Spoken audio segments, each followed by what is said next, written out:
안녕하세요. 세상의 모든 돈을 복수하는 남자 돈복나입니다. 여러분들 23K를 돌파했습니다. 박수!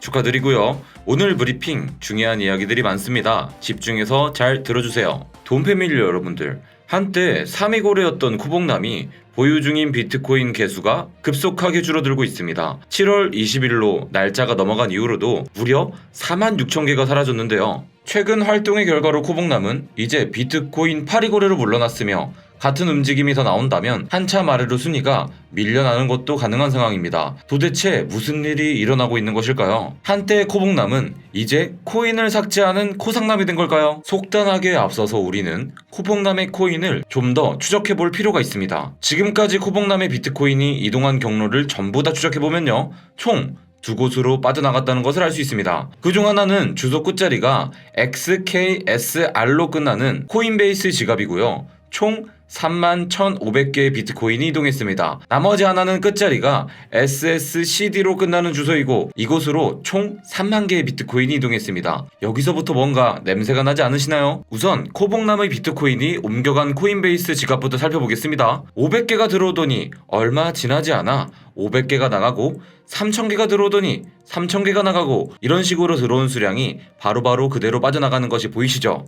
점점 더 수상해지는데요. 그렇다면 코인베이스 지갑으로 들어간 코복남의 비트코인은 도대체 어디로 나가고 있는 것일까요? 궁금하신가요? 궁금하면 500원입니다. 네, 죄송합니다. 코복남의 비트코인이 코인베이스 지갑을 통해 옮겨간 지갑을 추적해보면 끝자리가 SSCD로 끝나는 지갑이라는 것을 알 수 있습니다. 여기서 기억력이 좋으신 분들은 머리를 치는 생각이 있을 텐데요. 아까 제가 코복남의 비트코인 중 31,500개는 코베 지갑으로 들어갔고 3만 개는 끝자리가 SSCD인 지갑으로 들어갔다고 말씀드렸잖아요. 코인베이스로 들어간 물량도 결국 저기로 들어간 것입니다. 그러니 지금까지 코복남이 판 것처럼 보이던 모든 물량은 바로 저 SSCD 주소로 들어간 거죠. 이렇게 코복남의 주소에서 나간 61,500개의 비트코인이 모두 이 신생 지갑으로 들어왔으며 그중 500개만 빠져나가서 현재 약 61,000개가 해당 지갑에 들어있는 상태입니다.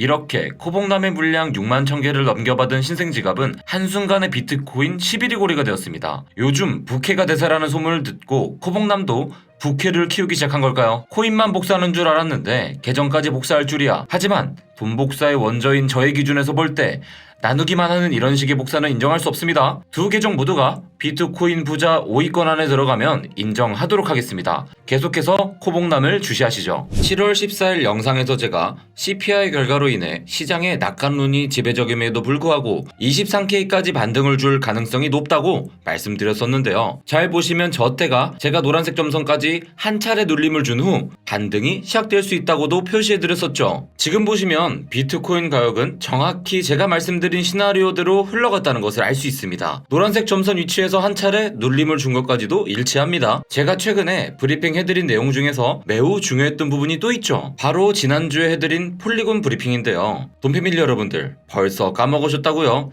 아이고, 알겠습니다. 다시 한번 빠르게 같이 한번 살펴보시죠. 지금도 마찬가지 상황입니다.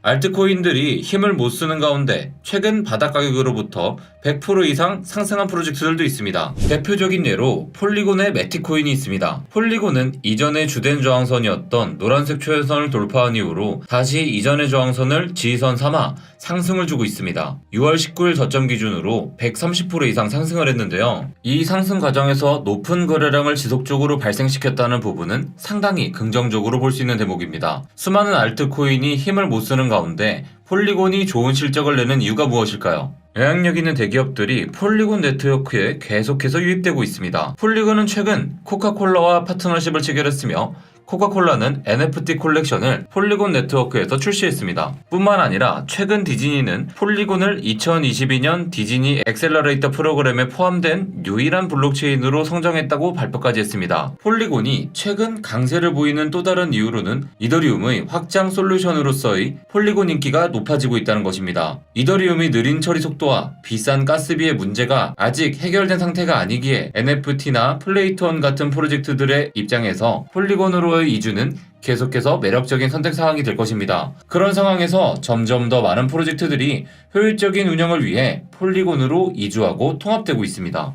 특히 최근의 붕괴로 운영이 힘들어진 많은 테라 프로젝트들은 함께 모여서 폴리곤 생태계로 마이그레이션하고 있습니다. 폴리곤은 현재 상승 삼각형을 돌파한 후 지지를 확인하고는 재차 상승을 이어가고 있습니다. 거시경제의 영향으로 비트코인이 크게 하락한다면 폴리곤이라고 해도 이전의 상승분을 되돌릴 수밖에 없겠지만 비트코인의 랠리가 펼쳐지는 경우에는 폴리곤처럼 탄력을 받은 코인들은 더 크게 갈 수 있으니 참고하시길 바라겠습니다. 자, 여러분들 간만에 특정 알트코인을 분석해드린 컨텐츠였는데요.